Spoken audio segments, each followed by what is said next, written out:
Buen día.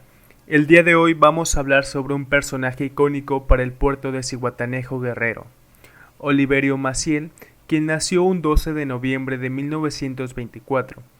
En aquel tiempo en Zihuatanejo, la pesca, el campo y la caza eran las principales fuentes de ingreso. No había lujosos hoteles o empresas que dieran trabajo como el día de hoy.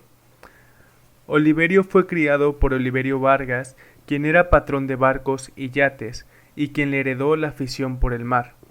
Comenzó a nadar desde los 8 años. Cuando cumplió 10 años, empezó a acompañar a los pescadores a mar abierto.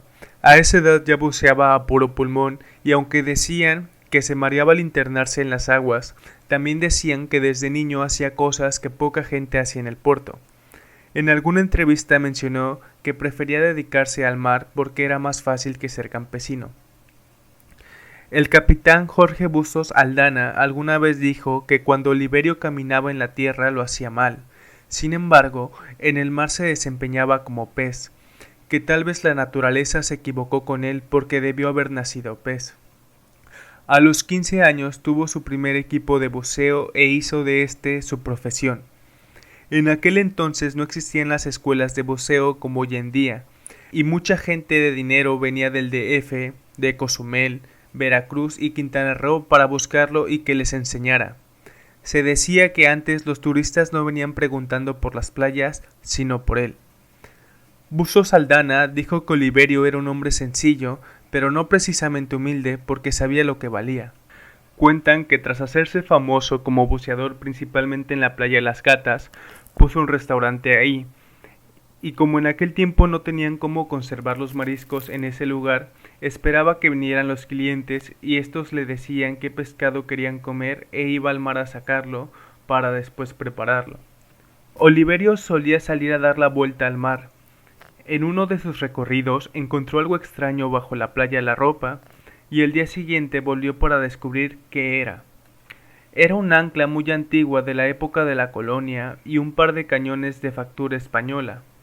Los extrajo del mar y estos fueron exhibidos en la playa Las Gatas, donde se le llamó el ancla proverbial. Era un ancla de almirantazgo, tenía una longitud de 3 metros y de los brazos medía de 2 a 3 metros. Se investigó y se encontró que dichas piezas pertenecieron a un buque de bandera española que fue aprendido en 1740 cuando estaba en guerra España contra Inglaterra, y que tras pasar oculto en Zihuatanejo, los ingleses lo hundieron a cañonazos en la bahía. Los cañones hoy se encuentran en el Museo Regional de la Costa Grande. El ancla se destruyó por el tiempo que estuvo en la intemperie. Dicen que llevaba a la gente a bucear a lugares casi vedados para los expertos como los Morros de Potosí, que están en el municipio vecino Petatlán. Jorge Bustos recuerda que una vez acompañándolo a bucear en ese lugar, le pidió que lo siguiera hasta una cueva. Al llegar vieron que había tiburones tipo peine que medían como 1,5 metros. Oliverio los vio dormidos y se montó en ellos y no le hicieron nada. Dicen que desde entonces se dieron cuenta que tenía algo, un poder especial sobre los animales del mar.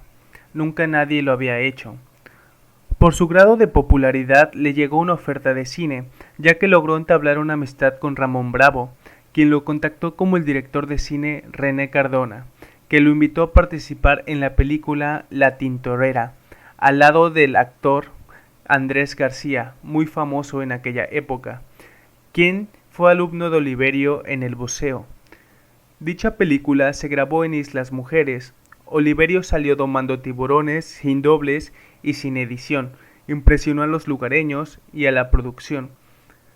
Su participación en la película hizo que ocupara un lugar en la tira cómica de Chanoc, que en aquel entonces era una historieta de aventuras y comedia que se desarrollaba en el Golfo de México, en el pequeño pueblo Ixtac.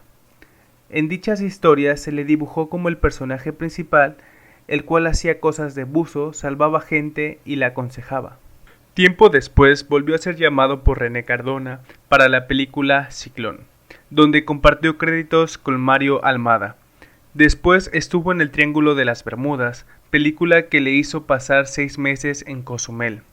Dinos de Laurentiis lo llamó para El Niño y el Tiburón, que se grabó en las islas Bora Bora.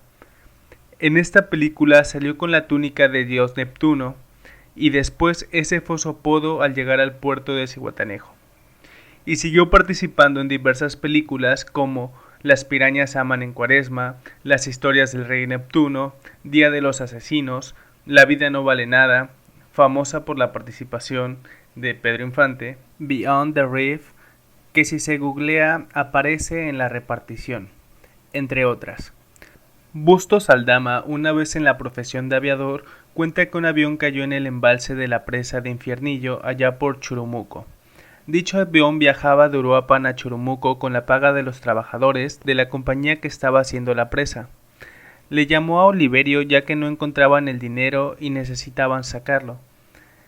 Cuenta que con mucha facilidad sacó los cadáveres y también el dinero. Después de dicho suceso, Oliverio convenció a Aldama de recorrer el pueblo hundido bajo el agua de la presa de Infiernillo.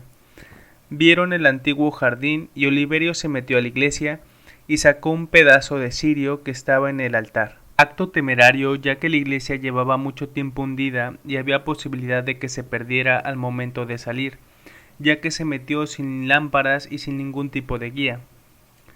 Cuando Ixtapas y Zihuatanejo se desarrolló, Oliverio se volvió un personaje de promoción nacional e internacionalmente. Se le veía en eventos, reportajes y promocionales en televisión, revistas y periódicos.